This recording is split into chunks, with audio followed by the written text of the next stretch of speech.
तुम्ही माझ्या मागे बघू शकता, मी आहे ड्रेसिंग रूम मध्ये उभी, पण ही काही खरी ड्रेसिंग रूम नाहीये.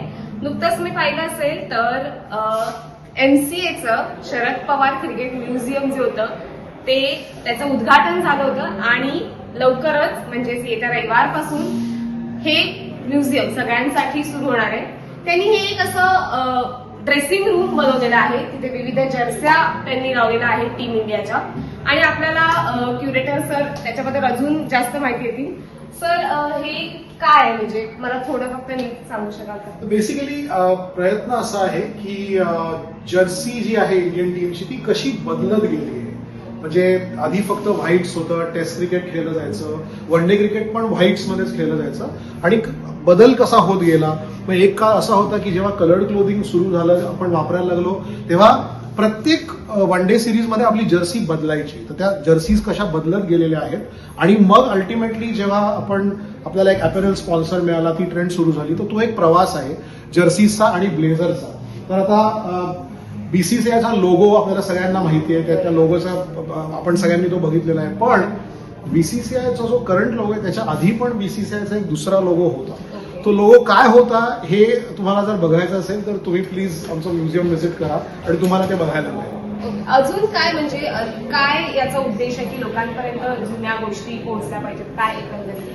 मुंबईला क्रिकेटची पंढरी म्हटलं जातं आणि मुंबई ह्या इंडियातला सर्वात सक्सेसफुल डोमेस्टिक संघ आहे आणि मुंबईनी 70 पेक्षा जास्त पुरुष इंटरनॅशनल क्रिकेटर्स प्रोड्यूस केलेत, 15 पेक्षा जास्त महिला इंटरनॅशनल क्रिकेटर्स प्रोड्यूस केले आहेत. मुंबईचे आतापर्यंत 12 इंटरनॅशनल इंडियाचे कॅप्टन्स होऊन गेलेले आहेत. तर मुंबई क्रिकेटचा जो इतिहास आहे, जो 19व्या शतकात सुरू होतो. 1892 साली एक प्रेसिडेन्सी मॅच सुरू झाली ब्रिटिश म्हणजे युरोपियन्स आणि पारसीज यांच्यामध्ये बॉम्बे जिमखान्याला. आणि मग काही वर्षानंतर हिंदूंनी त्यांची क्रिकेट टीम त्याच्यात इन्क्लूड केली. मग ती प्रेसिडेन्सी मॅच एक ट्रायंग्युलर झाली. काही वर्षांनी मुस्लिम्सनी त्यांची टीम त्याच्यात इन्क्लूड केली. मग ते क्वाड्रँग्युलर झालं. आणि मग 1937 मध्ये ज्या कम्युनिटीज उरल्या होत्या म्हणजे अँग्लो इंडियन्स, ज्यूज, कॅथलिक्स, त्यांनी एक टीम बनवली रेस्ट आणि मग ते टुर्नामेंट पेंटँग्युलर झालं.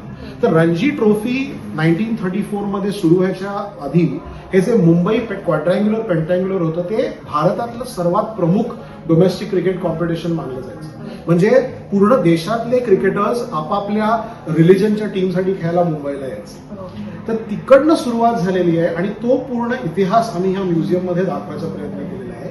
आणि मुंबईने तर बरेच दिग्गज क्रिकेटर्स प्रोड्यूस केले, त्याच्याबद्दल तर काही वादच नाहीये.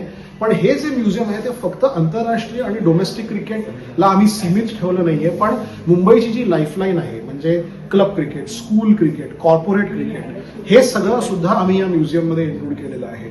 रणजी ट्रॉफी मुंबई सर्वात सक्सेसफुल संघ आहे. 90 सीझन्स पैकी 42 वेळा मुंबईने रणजी ट्रॉफी जिंकलेली आहे. दुसरी जी सर्वात सक्सेसफुल टीम आहे तिने 8 वेळा रणजी ट्रॉफी जिंकली. तर 42 आणि 8 हा गॅप आहे.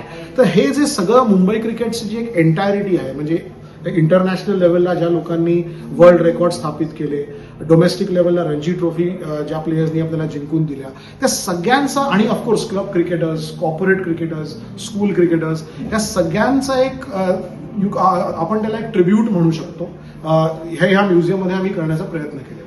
धन्यवाद सर आम्हाला माहिती दिल्याबद्दल. तर एकंदरीत तुम्हालाही जर ही अशी ड्रेसिंग रूम बघायची असतील किंवा इतर काही गोष्टी ज्या म्युझियम मध्ये आहेत त्या बघायच्या असतील तर देश विदेशातील प्रत्येक घडामोडींचे लाईव्ह अपडेट मिळवण्यासाठी आता साम टीव्हीच्या सर्व सोशल मीडिया प्लॅटफॉर्मला लाईक, फॉलो आणि सबस्क्राईब करा. तसंच सर्व नोटिफिकेशनसाठी बेल आयकॉन प्रेस करायला विसरू नका.